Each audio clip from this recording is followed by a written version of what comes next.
ആരായിരുന്നു പാണക്കാട്ടെ തങ്ങളെന്ന് ചോദിച്ചാൽ ഞാൻ അവർക്ക് കൊടുക്കുന്ന മറുപടി അല്ലാഹുവിന്റെ റസൂലിന്റെ ഒരു ഹദീസാണ്. ഇമാം മുസ്ലിം തങ്ങൾ തന്റെ സ്വഹീഹിൽ ഉദ്ധരിക്കുന്ന ഒരു ഹദീസ്. പാണക്കാട്ടെ തങ്ങളെ മുന്നിൽ കണ്ടിട്ടായിരിക്കുമോ അല്ലാഹുവിന്റെ റസൂൽ അങ്ങനെ പറഞ്ഞു പോയത് എന്ന് വരെ തോന്നിപ്പോവും. മാനഖസത് സദഖത്തും മിമ്മാൽ വമാ സാദല്ലാഹു അബ്ദൻ ബിഅഫ്വിൻ ഇല്ലാ ഇസ്സാ വമാ തവാദഅ അഹദുൻ ലില്ലാഹി ഇല്ലാ റഫഅഹുല്ലാഹ്. 3 കാര്യങ്ങളാണ് അതിലൂന്നി പറഞ്ഞിട്ടുള്ളത്. മാനഖസത സദഖത്തുൻ, ധർമ്മം ചുരുക്കിക്കളഞ്ഞിട്ടില്ല. മിമ്മാൽ, ധർമ്മത്തിൽ നിന്ന്, ധർമ്മം ചെയ്തതിന്റെ പേരിൽ ധനത്തിൽ നിന്ന് ഒന്നിനെയും ചുരുക്കിക്കളഞ്ഞിട്ടില്ല. വാരിക്കോരിക്കൊടുത്ത ധർമ്മിഷ്ഠനായിരുന്നില്ലേ പാണക്കാട്ടെ തങ്ങൾ? മഹാനായ തങ്ങൾ വാരിക്കോരിക്കൊടുത്ത ആളായിരുന്നു. പലരും അത് മനസ്സിലാക്കിയില്ല. മനസ്സിലാക്കിയവർ അത് പച്ചയായിട്ട് പറഞ്ഞു. നിങ്ങൾ കേട്ട് കാണുമല്ലോ, JDTയുടെ സെക്രട്ടറി ആയിരുന്ന ഹസനാജി പറഞ്ഞ കഥ. തൃശൂരിലെ ജ്വല്ലറി ഉദ്ഘാടനവും കഴിഞ്ഞ് തിരിച്ചു പോരുമ്പോ കാറിന്റെ പിൻസീറ്റിൽ ഇരുന്നിട്ട് ഹസനാജി തലക്ക് കൈകൊടുത്തിട്ട് ആലോചിച്ചു. ഓരോ ദിവസവും വലിയ വലിയ ഷോപ്പിംഗ് മാളുകളും വലിയ വലിയ സ്വർണ്ണക്കടകളുമൊക്കെ ഉദ്ഘാടനം ചെയ്യുന്ന ഇവന്മാർക്ക് കിട്ടുന്ന കൈമടക്കുകൾ ഏത് ഖജനാവിലായിരിക്കും പാണക്കാട്ടുകാർ സൂക്ഷിക്കുന്നത്? ഹസനാജി അങ്ങനെ തെറ്റിദ്ധരിച്ചാൽ അത്ഭുതപ്പെടാനില്ല. കാരണം ഗിന്നസ് റെക്കോർഡിലെങ്ങാണ്ട് പള്ളി ഉദ്ഘാടനം ചെയ്ത വ്യക്തിക്കൊരു സീറ്റ് കിട്ടുകയാണെങ്കിൽ, മദ്രസക്ക് തറക്കല്ലിട്ട ഒരു വ്യക്തിക്ക് സീറ്റ് കിട്ടുകയാണെങ്കിൽ അത് പൂക്കോയ തങ്ങളുടെ മക്കൾക്കല്ലാതെ മറ്റാർക്കായിരിക്കും? അള്ളാഹു അവർക്ക് കൊടുത്ത ഒരു ബഹുമാനമല്ലാതെ മറ്റെന്താണത്? ആ മഹാനായ തങ്ങളെക്കുറിച്ച് ഹസനാജി ചിന്തിച്ചു. ഇയാൾക്ക് ഇന്ന് തന്നെ എത്ര പൊന്നാ കിട്ടിയത്? ഇതൊക്കെ എവിടെയായിരിക്കും ഇയാൾ കൊണ്ടുപോയി വെക്കുന്നത്? സ്വിസ് ബാങ്കിൽ അക്കൗണ്ട് ഉണ്ടാകുമോ ഈ മനുഷ്യന്? വാഹനമോടി കോട്ടക്കല ചങ്കുവെട്ടിയിലെത്തിയപ്പോൾ കാറ് സൈഡായി. ഹസനാജിയോട് തങ്ങൾ പറഞ്ഞു, ഹസനാജി എനിക്കൊരു മരണ വീട്ടിൽ പോവാനുണ്ട്. മരണ വീട്ടിൽ പോയിട്ട് തിരിച്ചു വന്നു. ദുആ ചെയ്തിട്ട് തിരിച്ചു വന്നിട്ട് കാറിൽ കയറാൻ നോക്കുമ്പോ ഒരു തള്ള വന്ന് വിതുമ്പി കരഞ്ഞുകൊണ്ട് പറഞ്ഞു, തങ്ങൾ പാപ്പ, മലപ്പുറത്തുകാർ തങ്ങൾ അങ്ങനെയാണ് അഭിസംബോധന ചെയ്യാറുള്ളത്. തങ്ങൾ പാപ്പ, അങ്ങയോടൊന്ന് ദുആരക്കാൻ പറയാൻ വന്നതാണ്. എന്റെ മകളുടെ കല്യാണം 3-ാം തീയതി ഞായറാഴ്ച നിശ്ചയിച്ചിട്ടുണ്ട്. ഒരു വഴിയും ഞാൻ കാണുന്നില്ല. തങ്ങളൊന്ന് ദുആരക്കണം. തങ്ങളുടെ ദുആ അവർ പ്രതീക്ഷിക്കുന്നുള്ളൂ.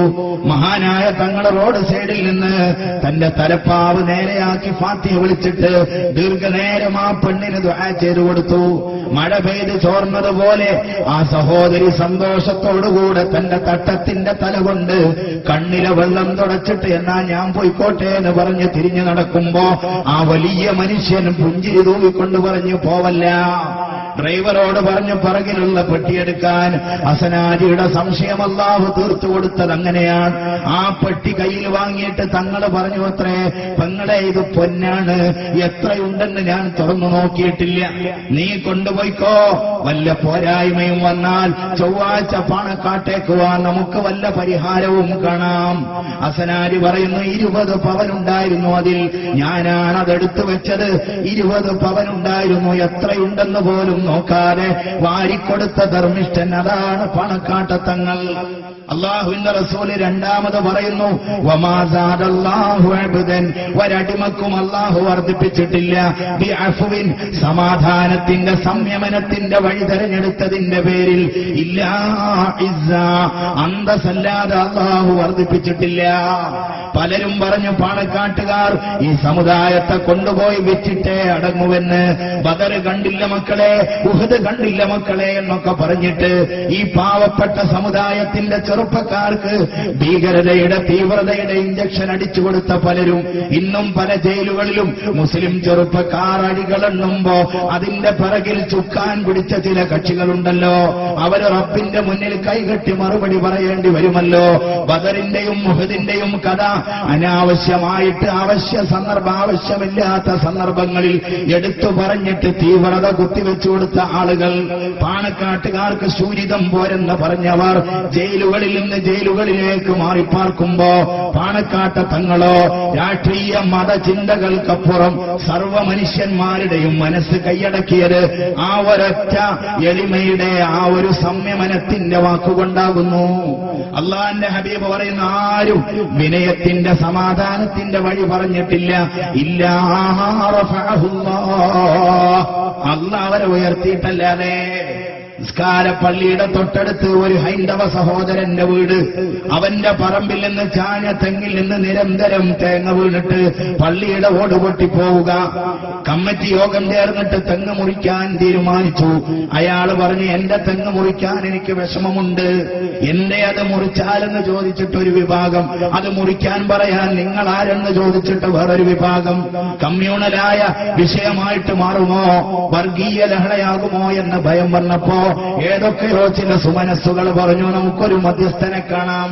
ഹിന്ദുവിനെയും മുസ്ലിമിനെയും ഒരു മേശക്ക് ചുറ്റുമിരുത്തിയിട്ട് മധ്യസ്ഥത പറയാൻ അർഹതപ്പെട്ടവൻ മറ്റാരുമല്ല, ഹജറുൽ അസ്വദ് തന്റെ തലപ്പാവിൽ കെട്ടിയിട്ട് എടുത്തു വെച്ചിട്ട് ലോകത്ത് മധ്യസ്ഥതയിലൂടെ വിപ്ലവം സൃഷ്ടിച്ച മുഹമ്മദ് നബി സല്ലല്ലാഹു അലൈഹി വസല്ലമയുടെ പേരമക്കളല്ലാതെ വേറെ ആരാണതിനുള്ളത്? പാണക്കാട്ട് ചെന്നിട്ട് കാര്യം പറഞ്ഞു.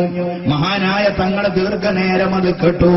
എന്നിട്ട് എണീറ്റ് നിന്നിട്ട് പള്ളി കമ്മിറ്റിയുടെ പ്രസിഡന്റിനെ വിളിച്ചിട്ട് പറഞ്ഞു, ഹാജിയാരെ, മേശപ്പുറത്ത് ആരൊക്കെയോ വെച്ച ചില സംഖ്യകൾ കയ്യിൽ ചുരുട്ടിപ്പിടിച്ചിട്ട് ഹാജിയാരുടെ കയ്യിൽ കൊടുത്തിട്ട് പറഞ്ഞു, നമുക്ക് പള്ളിയുടെ ഓട് മാറ്റിയിട്ട് കോൺക്രീറ്റ് ആക്കി കളയാം, ആദ്യത്തെ ഫണ്ട് എന്റെ വകയിലായിരിക്കട്ടെ.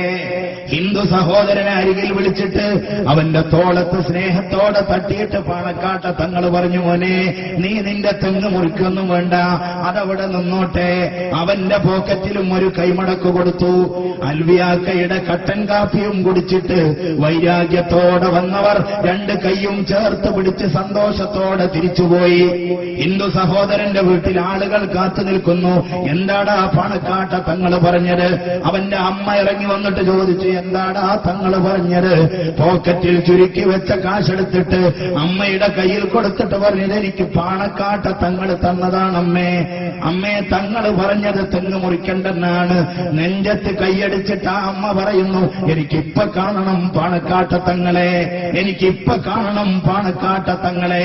അതേ വണ്ടിയിൽ ആ വല്യമ്മ പാണക്കാട്ട കൊടപ്പനക്കല വസതിയുടെ മുന്നിൽ വന്നിട്ട് തങ്ങളോട് ഭവ്യതയോടെ പറയുന്നു, പ്രിയപ്പെട്ട തങ്ങൾ പാപ്പ, എന്റെ മോൻ പറഞ്ഞത് തെറ്റായി പോയെങ്കിൽ ഈ വിറക്കുന്ന കൈകൊണ്ട് ഞാൻ മുറിച്ചോളാം ആ തെങ്ങ്, നിങ്ങൾ എന്നോട് പൊറുക്കണേ എന്ന് പറഞ്ഞ ആ വലിയ സ്ത്രീയും ലോകത്തോട് വിളിച്ചു പറഞ്ഞത് മഹാന്മാരായ അഹ്ലുബൈത്തിന്റെ മഹിമയാകുന്നു. അവർ ലോകത്ത് വരച്ചു കാണിച്ചത് സ്നേഹമാണ്. അവർ ലോകത്ത് വരച്ചു കാണിച്ചത് ദാനവും ധർമ്മവുമാണ്. റമദാനിന്റെ തേട്ടം അതാണ്. വിഷമിക്കുന്നവന് ഒന്നും കൊടുക്കാനില്ലെങ്കിലും അരയിൽ തിരികെ വെച്ച കൈലേശെങ്കിലും എടുത്തിട്ട് അവന്റെ കണ്ണിലെ വെള്ളം തുടക്കാൻ പോലും ആധുനിക മനുഷ്യന്മാർക്ക് താല്പര്യമില്ല.